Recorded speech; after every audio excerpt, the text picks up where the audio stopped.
ओठ लाल है लिपस्टिक क्यों लगाती हो? ओठ लाल है लिपस्टिक क्यों लगाती हो? आपके पेट में मऊ मर्दों का है, यानी मऊ जिला वाले मर्दों का है, तो गलत जिला क्यों बताती हो? अरे साली सुन, आज की रात हम तोर भतार है, आज जितने लोग है बैठल बना तोर देवर हो। हसला सरे कई माँ का कैट मिली, तेरी माँ की कैट मिली डाग मने कुत्ता।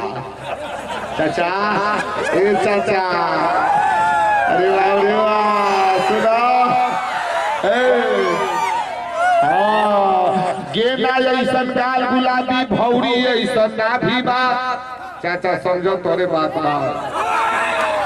गेना ऐसन गाल गुलाबी भौरी ऐसन ना भी बा। ताला एकर बनवा चाचा तोहरे लगे चाबी बा। उल्टा सीधा जो भी काट लो काम आ गई पैसे पर, उल्टा सीधा जो भी काट लो काम आ गई पैसे पर। ऐसन जमाना आ गई भैया, भैंसिया चढ़ गई भैंसे पर। जमाना की बात बताओ तो भैया, ये तो रंबा रूपा बिजली ऐसा चमकेले। चाचा सुना, रंबा रूपा बिजली ऐसा चमकेले, आज जब लंगड़ा खो देला तो फोट देना झनकेले।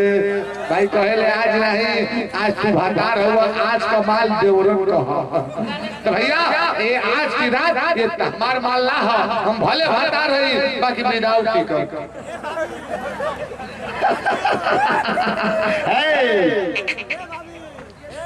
एक जोरदार ताली हो जाए भैया, लगे कि प्रोग्राम होता वाह भैया लगाओ। भतीजो तोरा मौसी जिंदाबाद।